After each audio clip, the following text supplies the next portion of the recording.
Maraknya pinjaman online atau pinjol yang meresahkan dan merugikan masyarakat, belakangan ini ditindak langsung oleh aparat kepolisian. Menurut pakar hukum Surabaya, Hufron, pinjol banyak melanggar hukum dan batas privasi dari nasabah yang terbelit hutang. Pakar hukum di Universitas 17 Agustus Untak Surabaya, Dr. Hufron menegaskan, untuk mengetahui apakah pinjol tersebut resmi atau tidak resmi, masyarakat harus mengecek di website Lembaga Otoritas Jasa Keuangan atau OJK. Karena hal ini penting agar masyarakat tidak mudah percaya dengan pinjol yang banyak tidak resmi dan bunganya cukup tinggi. Oleh karena itu, langkah aparat kepolisian melakukan tindakan hukum dengan menggerebek sejumlah kantor pinjol di sejumlah daerah di Indonesia mendapat apresiasi dari beberapa kalangan. Menurut Hufron, pinjol yang tidak resmi banyak melakukan pelanggaran hukum, terutama terkait penyebaran data dari nasabah yang sulit membayar karena hal ini dinilai melanggar Undang-Undang ITE. Pertama, untuk mengetahui bahwa ini pinjol resmi atau tidak resmi, tentu kita harus cek di websitenya OJK. Karena di situ sudah kemudian di laman OJK itu ada daftar. Itu adalah pinjol resmi yang diakui oleh pemerintah.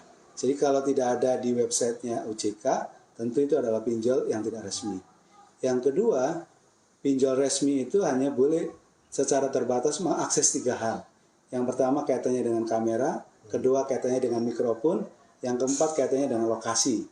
Jadi kalau mau saja ternyata debt collector itu melebihi dari 3 akses yang diberikan oleh ketentuan yang diatur oleh OJK, sampai kemudian data pribadi, foto dan sebagainya, ini adalah merupakan suatu tindakan yang menurut saya bertentangan dengan undang-undang.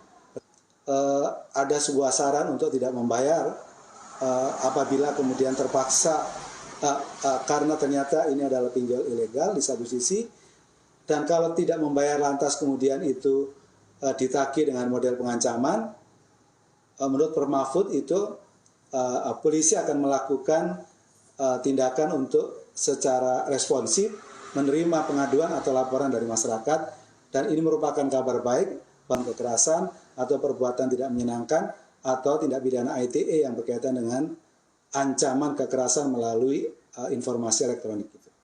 Hufron menambahkan aparat kepolisian harus terus melakukan penertiban dan tindakan hukum kepada semua pinjol yang tidak resmi dan tidak terdaftar di OJK. Hal ini karena sangat merugikan masyarakat mulai dari bunga yang cukup tinggi hingga cara penagihan yang tidak manusiawi dan melanggar hukum. Bahkan, banyak nasabah yang menjadi korban pinjol dengan melakukan tindakan nekat mengakhiri hidupnya dengan bunuh diri. Dari Surabaya, Li Husnan melaporkan.